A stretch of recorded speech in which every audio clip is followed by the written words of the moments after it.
Assalamualaikum warahmatullahi wabarakatuh. Salam persaudaraan untuk kita semuanya. Ketemu lagi dengan saya Gisana Aziz. Nah, malam ini kita akan ngobrol bersama salah satu teman saya, seorang pesilat juga dari Persaudaraan Sejati Ternate.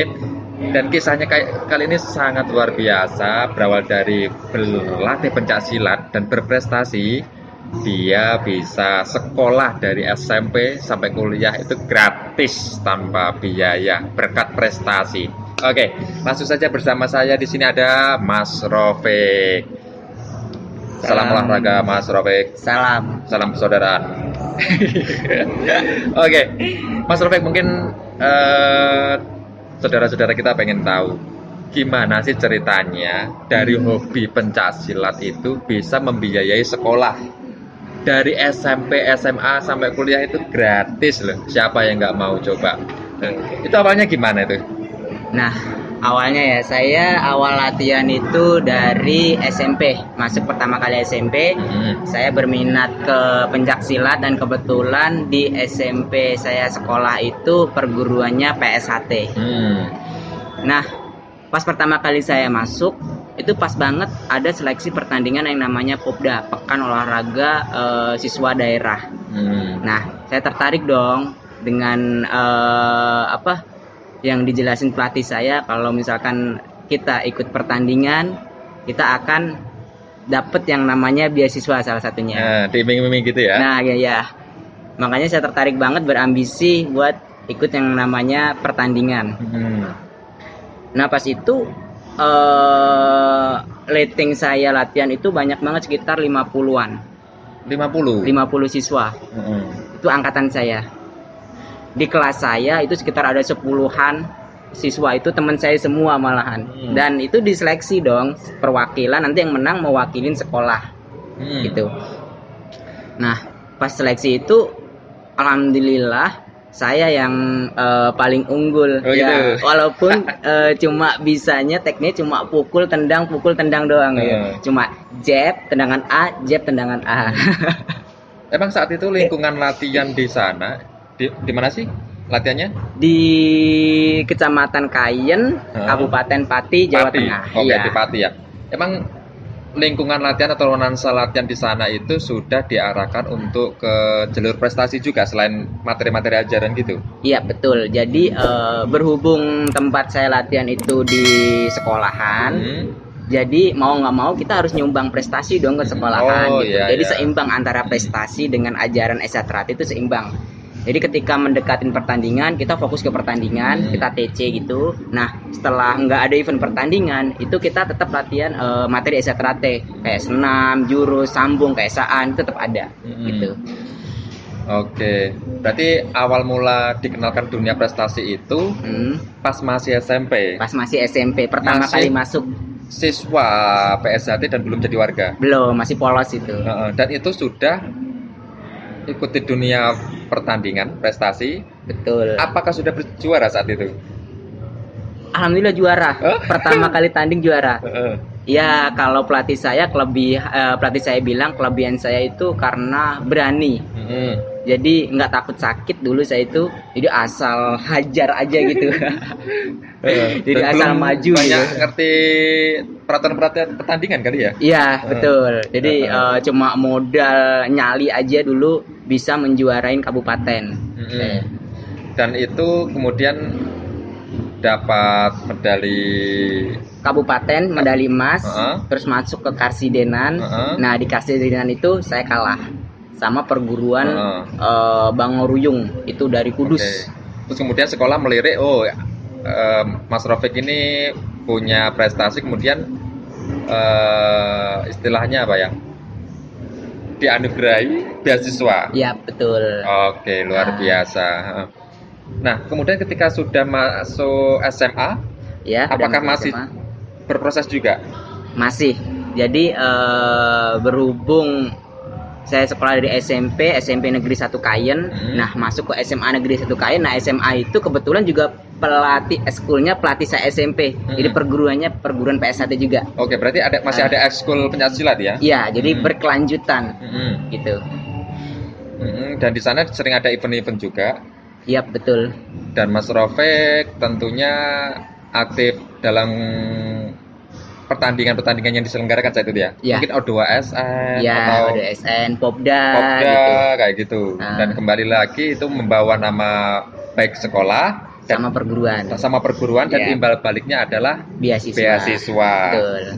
Nah, itu makanya berprestasi lumayan. SMP, SMA udah nih. Ya, sekarang mahasiswa. Nah, awal ikut pertandingan sebelum mahasiswa nih, ini bidang apa ini? Seni kah? Fighter kah atau apa itu? Oke. Kalau saya ikut tanding kalau dari SMP itu dua-duanya saya ikutin. SMP Ya, dua-duanya? Dua-duanya. Jadi Popda itu di kategori fighting, sambung gitu. Nah, yang O2SN itu saya turunnya ke seni. Seni? Ya, jadi dibilang sih kalau teman-teman saya bilang saya itu serakah gitu.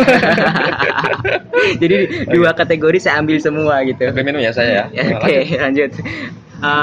Nah, berhubung saya dari kecil udah latihan dua kategori itu, jadi masuk ke dunia perkuliahan itu saya tinggal milih dong, gitu. Nah, saya masuk ke Jakarta, kuliah di kampus swasta. Nah, pas itu saya diajakin temen satu perguruan juga. Saya kan perantauan dari Pati ke Jakarta, jadi saya main ke rayon di DKI Jakarta, kenal sama orang DKI Jakarta, terus diajak latihan bareng. Dan pas itu ada event yang namanya Pomda, Pekan Olahraga Mahasiswa Daerah. Jadi se-DKI antar mahasiswa itu. Saya diajakin, ya tertarik dong gitu. Saya ikut nyobain mewakilin kampus saya.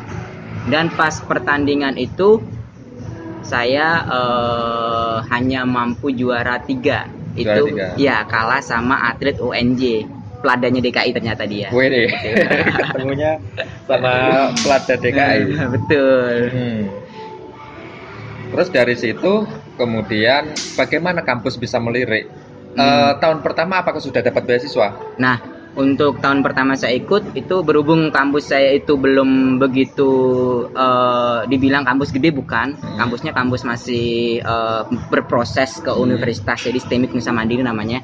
Oh, kampusnya STEMIK Nusa Mandiri. Iya betul. Nah, pas waktu itu saya ngajuin beasiswa, pengajuan ke kampus, ternyata nggak di ACC. Dengan alasan tahun pertama itu. Ya. Tapi sudah pernah ikut pertandingan atas nama kampus. Iya betul. Nah, saya ngajuin beasiswa, ternyata kampus cuma konfirmasinya kampus lagi proses akreditas, jadi belum mampu ngasih beasiswa. Oh gitu. Nah, Oke. Tapi sebelumnya di kampus itu apakah sudah ada UKM pencaksilat? Kok bisa ikut pertandingan terus mewakili kampus apa? STEMIK Nusa Mandiri. STEMIK Nusa Mandiri. Oke. Di kampus saya itu nggak ada UKM pencaksilat. Wih. Nah, nggak ada UKM pencaksilat, tapi bisa mewakili kampus untuk bertanding pencaksilat. Oke. Baru ini. Nah, saya bertanding itu aslinya bukan dorongan dari kampus, tapi karena silat itu hobi, saya hobi ke silat. Diajakin temen ikut bertanding, mencoba pertandingan DKI, ya saya coba dong. Nah, di event Pomda itu harus mewakilin instansi kampus, jadi ada surat keterangan dari kampus. Mau nggak mau saya harus mewakilin kampus dong gitu. Terus ngurusin surat rekomendasi. Iya, rekomendasi. Nah, yang lebih lucunya lagi waktu itu kan kampus saya kan yang namanya kerjasama sama kampus lain namanya BSI ya. Saya satu yayasan ya, sama diri sama BSI ya. Bukan satu yayasan. Apa itu? Satu grup namanya kerjasama. Jadi beda yayasan, beda instansi, tapi kerjasama manajemen. Oke. Nah, waktu itu saya ngajuin atas nama STEMIK Nusa Mandiri. Ternyata salah tangkep dari pihak Nusa Mandirinya, dari kemahasiswaannya. Saya dikasih malahan surat keterangan dari BSI. Padahal saya mahasiswa Nusa Mandiri. Iya. Aduh. Oke, itu tahun pertama. Masih gagal dapat beasiswa. Mungkin setelah 1 tahun lah ya, masih biasa sendiri ya. Nah, terus kemudian tahun-tahun berikutnya seperti apa? Nah, tahun berikutnya saya tetap aktif di dunia persilatan, ikut tanding gitu. Nah, event yang paling membanggakan salah satunya setelah Pomda itu saya ikut event yang namanya Jakarta Open Champion. Jakarta Open Champion. Nah, itu Jakarta tahun berapa Open, itu masih enggak? Tahun 2017-an kalau nggak salah, 2018-an gitu. Nah, itu event menurut saya paling bergengsi. Soalnya nggak cuma dari Jakarta doang atletnya, jadi dari luar daerah, dari Bali, bahkan dari Singapura juga ikut. Nah, saat itu yang diikuti kategori apa itu? Itu kategori fight, masih fighting. Ya. Nah, waktu di event itu saya ingat lawan saya ada 30 atlet, kelas kecil soalnya, kelas A. Sampai 30 kali bermain atau 30 atlet, paling 5 kali main paling. Oh ya. Nggak bayangin dong 30 atlet bertanding jadi satu, yang juara cuma satu gitu. Bayangin nih fighting kayak gimana gitu kan. Sehari tanding 3 kali itu udah biasa gitu. Nah, saya tanding 3 kali, 4 kali masuk ke semi. Saya terakhir ngelawan mahasiswa dari Medan. Nah, ternyata mahasiswa tersebut itu udah pengalamannya udah banyak gitu, udah masuk ke Pomnas, bahkan dia udah masuk ke Pomnas gitu. Nah, saya ngelawan Bali yang bagian satunya lagi yang pernah ngelawan saya, peladannya DKI yang dari UNJ itu ngelawan Bali. Nah, Bali ini dia atlet PON, ternyata dia ngewakilin PON ke depannya gitu. Itu Jakarta Open buat tryout doang gitu. Nah, si Bali kalah sama DKI, si anak UNJ yang saya kalah sama Medan, dan saya alhasil dapat juara 3 waktu itu. Tapi sangat membanggakan, soalnya itu menurut saya bukan event ecek-ecek. Tapi pemainnya emang udah pro semua gitu. Itu sekitar semester 2, semester 3-an. Semester 2, semester 3. Ya. Itu belum dapat beasiswa. Belum dapat beasiswa. Iya. Terus Nah, kemudian masuk ke semester 4. Waktu itu saya cedera kan.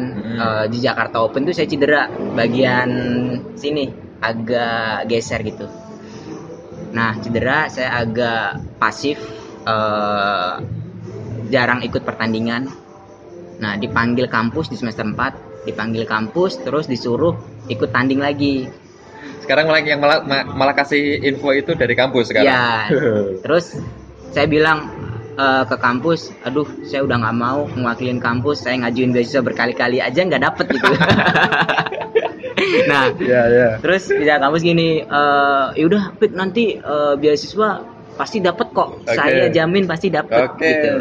Terus saya bilang, oke, tanding ya, dan dapet beasiswa 50% karena udah dijanjiin gitu.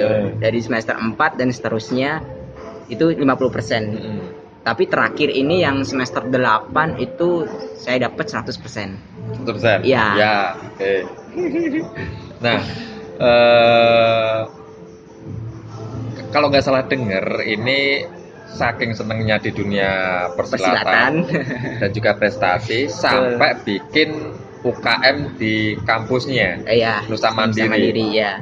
Dan sempat menjabat sebagai ketua UKM yang pertama di sana. Ya, betul. Gimana ceritanya itu? Kenapa kok bikin UKM di situ? Nggak fokus belajar aja? Oke. Nah, jadi aslinya di kampus saya itu yang ikut silat banyak, tapi mereka nggak tahu cara buat ikut tanding antar mahasiswa. Taunya ya mereka bisa silat tapi nggak pernah ikut tanding gitu. Karena minim informasi gitu ya? Padahal di kampus saya itu lumayan, sekitar 10-an orang tuh ada lah. Soalnya kampus saya kan cabangnya banyak, jadi susah buat ngumpulin. Nah, waktu itu dikasih PR sama kemahasiswaan dari kampus, Pik, coba dikumpulin, kita ngumpul anak-anak silat, terus kalau bisa kita bikin UKM. Itu dari kemahasiswaan, kita ikut tanding-tanding gitu. Oh yaudah Pak, saya aja ngumpulin gini. Nah, saya kumpulin ngumpul paling 6-10-an orang lah kalau nggak salah. Tapi yang aktif mau ngumpul dan ikut tanding itu cuma 3-4 orang gitu. Nah, mau nggak mau yang berhubung saya yang pengalamannya paling banyak, jadi mau saya yang mimpin gitu. Gitu. Jadi ketua UKM pertama kali. Luar biasa. Nah, event terakhir yang diikutin apa? Event terakhir yang diikutin baru kemarin 2020 ini, di masa pandemi ini, Saya mencoba event yang baru, yaitu silat seni tradisi.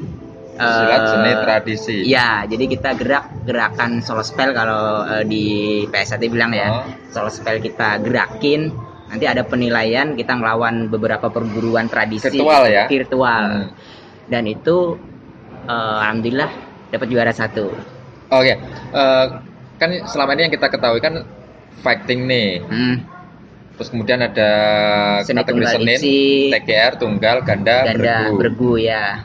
Nah, ini fighting pernah. Tunggal pernah, tunggal ipsi. Tunggal ipsi pernah. Ganda pernah. Bergu belum pernah. Iya. Terus ini apa nih silat tradisi ini? Terbaru silat tradisi. Ini baru dikembangin sih. Jadi di Jawa Barat itu sering ada pertandingan, bukan di Jawa Barat doang, tapi di Jogja juga ada pertandingan yang namanya tantungan, ya kan? Kayak koreo kayak gitu ya? Ya, jadi kita gerak dari gerakan perguruannya masing-masing gitu. Jadi kita nonjolin gerakan ciri khas perguruan kita gitu. Misalkan PSAT ciri khas gerakannya apa, kita gerak gitu. Ada perorangan, ada kelompok. Nah, waktu itu saya mapping perorangan. Gitu. Medali Mas. Wis. Itu mewakili atas nama perguruan apa? Atas nama kampus. Betul. Sempat lihat yang kemarin dipost di feed story-nya itu. Dan kalau nggak salah itu sampai diundang oleh ketua apa ya kalau ketua cabang kampus. Ya, untuk diwawancarai. Masuk ke podcastnya di Spotify. Namanya Kampus Story ID. Wih, luar biasa.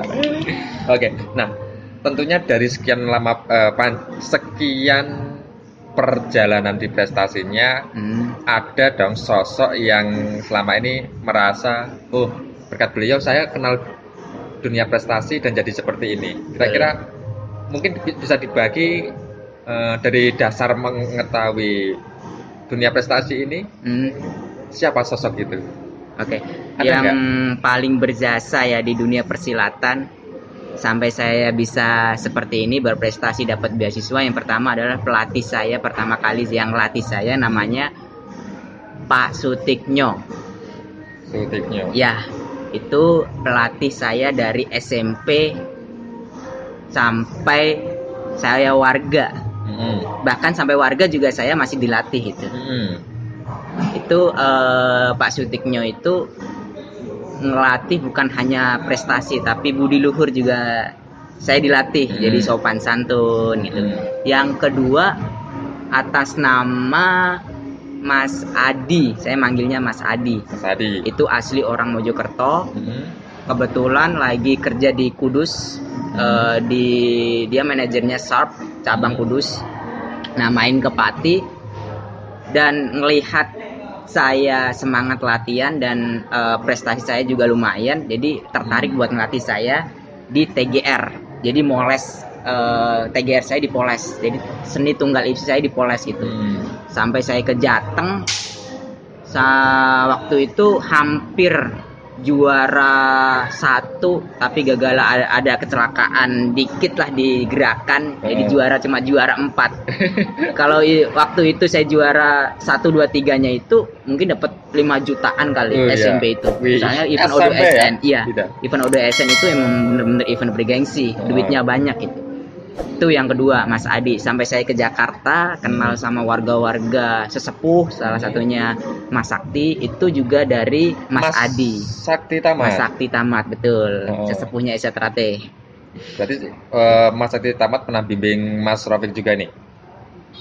Betul, pernah bimbing. Kayaknya sampai sekarang nih. Ngopi dulu, mumpung lagi di bareng ngopi ini. Siap, ini ditraktir. Saya ditraktir nih bikin kontennya. Dari sekian banyak yang diceritakan itu tadi, sudah ada berapa medali yang didapat ini? Lah, ini kalau diingat flashback lagi susah ini diingatnya. Dari SMP sampai sekarang, setiap event itu pasti saya ikut. Dan itu kalau event-eventnya nggak nyampe nasional, saya pasti juara. Saya kalahnya kalau udah tingkat puncak, kalau misalkan di Jawa Tengah udah tingkat Jateng ke atas, itu saya udah down, udah kalah gitu. Belum mampu nembus. Di DKI juga sama gitu. Jadi kalau dihitung medalinya nggak terhitung, susah ngitungnya. Nggak ingat. Sombong nih. Oke. Tapi meskipun nggak sampai ke tingkat itu, dari prestasi juga bisa menguntungkan ya istilahnya ya. Iya betul. Nggak harus sampai prestasi tertinggi, benefitnya juga luar biasa. Minimal sekolahnya gratis, pendidikan gratis, banyak ketemu saudara dan juga pengalaman, mental terbentuk kayak gitu ya. Iya betul. Yang penting mental sportivitas. Oke. Terima kasih atas waktunya Mas Rafiq. Lain waktu kita sambung lagi dan kita nikmatin kopi-kopinya. Siap. Oke. Terima kasih atas waktunya. Jangan lupa like, komen, dan subscribe. Buat kadang-kadang Setiadi dan lainnya yang belum subscribe, bunyikan loncengnya. Terima kasih. Salam persaudaraan. Assalamualaikum warahmatullahi wabarakatuh. Waalaikumsalam warahmatullahi wabarakatuh. Terima kasih sudah menonton video ini. Bantu kita bangun channel ini dengan cara klik tombol subscribe dan klik tombol lonceng agar kamu dapat notifikasi video terbaru kita.